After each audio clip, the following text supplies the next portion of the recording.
নমস্কার, দেখছেন নিউজ 18 বাংলা। আমি রুবেলা রয়েছি আপনাদের সঙ্গে। এই মুহূর্তে সবথেকে গুরুত্বপূর্ণ যে খবর আপনাদের দেব, মমতার বাড়ির সামনে কালীঘাটে, মমতার বাড়ির সামনে এই মুহূর্তে সিআইডি, যে ছবি আপনারা দেখছেন, সিআইডি পৌঁছে গিয়েছে মমতা বন্দ্যোপাধ্যায় কালীঘাটের বাড়ির সামনে। কালীঘাটের তৃণমূল অফিসেও সিআইডি।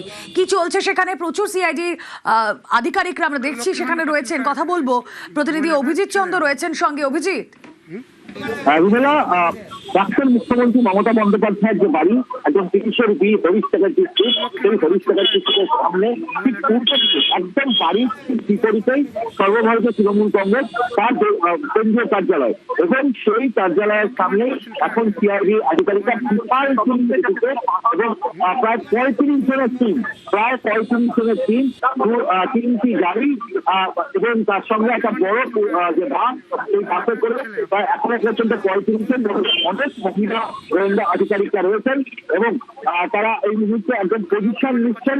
গোটা এই হরিশটাকার ডিস্ট্রিক্ট প্রাক্তন মুখ্যমন্ত্রী মমতা বন্দ্যোপাধ্যায়ের যে বাড়ি, সেই বাড়ির সামনে তারা পজিশন নিচ্ছেন এবং সম্ভবত এটা মনে করা হচ্ছে যে সেই জাল কাণ্ডে, বিধানসভার যে জাল কাণ্ড, সেই বিধানসভার সেই জাল কাণ্ডে তারা এখানে পুরোপুরি তারা জিজ্ঞাসাবাদের জন্য লিখেছেন বা নোটিশ করেছেন। তবে এখন তারা এই মুহূর্তে পজিশন নিচ্ছেন এবং দেখা যাচ্ছে সিআইডি আধিকারিকরা তারা নিজেদের মধ্যে আলোচনা করছেন এবং তারা তাদের আধিকারিকদের প্রত্যেকটা নির্দেশ দিচ্ছেন কোথায় কিভাবে দাঁড়াতে হবে। ভিডিওগ্রাফার দিচ্ছেন, সিআইডি তদন্তকারী আধিকারিকদের ভিডিওগ্রাফার দিচ্ছেন এবং আশপাশের বাসিন্দাদেরকেও সেখানে কথা বলা হচ্ছে যে প্রাক্তন মুখ্যমন্ত্রীর বাড়ির আশেপাশে যে বাড়িগুলো রয়েছে সেখানেও কথা বলছেন আধিকারিকরা। আমরা সেটা দেখতে পাচ্ছি এবং যে আশপাশের বাসিন্দাদের সঙ্গে কথা বলতে, যে আশপাশের মানুষের সঙ্গে কথা বলা হচ্ছে। আমি একবার চেষ্টা করছি যে আপনাদের কাছে কি জানতে চাওয়া হলো, আপনাদের কাছে কি জানতে চাওয়া হলো, আপনাদের কাছে কোথায় মিটিং হয়? ওই মিটিং হয়, সেই কোথায় মিটিং হয়? কি জানতে চাইলো? ওই তো সিআইডির লোক। হ্যাঁ, কি জানতে চাইলো? কোথায় কোনখানে মিটিং হয়, এই দুই জায়গায় হয়, আমরা তো সব জানি না। এবং আশপাশের বাসিন্দাদের থেকে জানতে চাওয়া হয়েছে যে কোথায় কোথায় মিটিং হয়, কোথায় কোথায় বৈঠক হয় তৃণমূল কংগ্রেসের নেতৃত্বের, সেই জায়গাগুলো জানতে চাওয়া হয় এবং সিআইডি আধিকারিকরা আশপাশের বাসিন্দাদের থেকে সেই বিষয়টা জানতে চান। এবং এই মুহূর্তে দেখা যাচ্ছে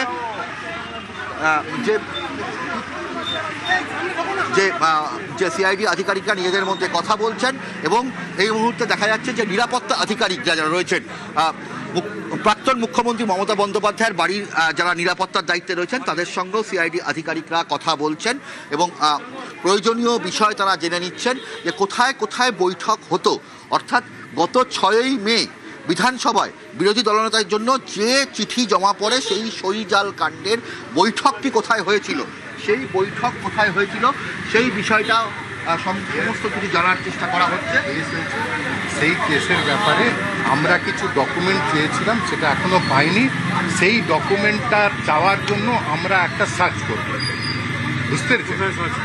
30B যেখানে মিটিংটা হয়েছিল, এআইটিসি অফিস, পার্টি অফিসে খবর দিচ্ছি, এআইটিসি অফিস, আইআইটিসি অফিসে খবর দিচ্ছি। সার্চটা কোথায় করবো? ওই তো অফিসে 30B-তে।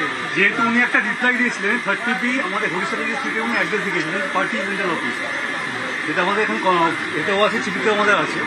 সেহেতু আমরা পার্টি অফিসে আছে, আমাদের ডকুমেন্ট আমাদের দরকার। ওটা দেখুন, একটু দেখলে বুঝতে হবে। ঠিক আছে, আমরা খবর দিচ্ছি।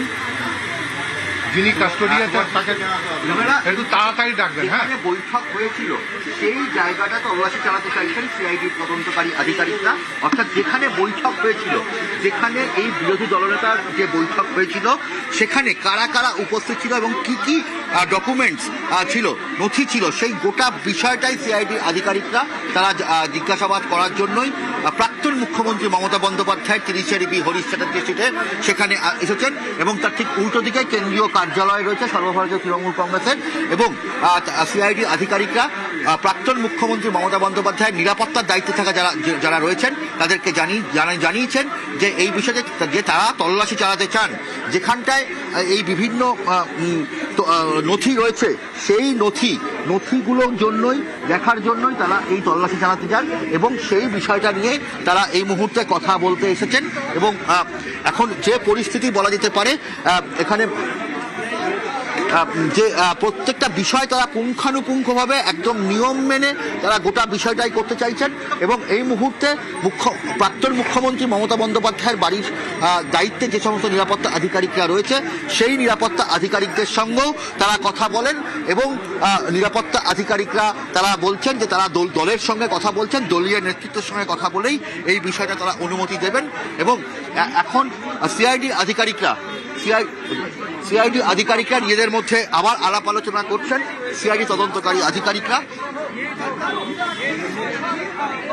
এই মুহূর্তে আলাপ আলোচনা করছেন এবং নিজেদের মধ্যে গোটা বিষয়টা যারা আলোচনা করছেন কি করা যেতে পারে এবং নিরাপত্তা আধিকারিকরা তারা কোথায় কোথায় বৈঠক হয়েছিল বা কোথায় কোথায় সাধারণত এই বৈঠক হয়ে থাকে সেই বিষয়টাই তারা এলাকার মানুষের সঙ্গে যেমন কথা বলে জানার চেষ্টা করেন তেমনভাবেই তারা প্রাক্তন মুখ্যমন্ত্রী মমতা বন্দ্যোপাধ্যায়ের নিরাপত্তার দায়িত্বে থাকা যে আধিকারিকরা তাদের সঙ্গেও কথা বলেন এবং কথা বলে তারা জানার চেষ্টা করেন যে কোথায় এই বৈঠক হয়েছিল, অর্থাৎ বিরোধী দলনেতা বাছার জন্য যে বৈঠক হয়েছিল সেই বৈঠকে কারা কারা উপস্থিত ছিলেন গোটা বিষয়টাই খতিয়ে দেখা হচ্ছে। রুমেলা, একেবারেই অভিজিৎ, তুমি আমাদের সঙ্গে থাকো, ছবিটা আরো স্পষ্ট করি আপনাদের সামনে। সিআইডি আধিকারিকরা এই মুহূর্তে 30B হরিশ চ্যাটার্জি স্ট্রিট পৌঁছে গিয়েছেন এবং এই ঠিকানায় কার বা সেই ঠিকানায় মমতা বন্দ্যোপাধ্যায় প্রাক্তন মুখ্যমন্ত্রী তিনি থাকতেন এবং আমরা দেখলাম একটা জায়গায় যেখানে সিআইডি আধিকারিকরা বলছেন আমরা ভেতরে যাব, 6ই মে যেখানে মিটিং হয়েছে আমরা সেখান থেকে কিছু ডকুমেন্টস কালেক্ট করতে হবে, ওই মিটিংয়ের যে জায়গা সেখানেই তারা যেতে চাইছেন। কথা হলো পাশাপাশি কালীঘাটে যে তৃণমূলের অফিস, এই যে অফিস, এই অফিসের সামনেও সিআইডি আধিকারিকরা তারা সেখানেও যেতে চাইছে।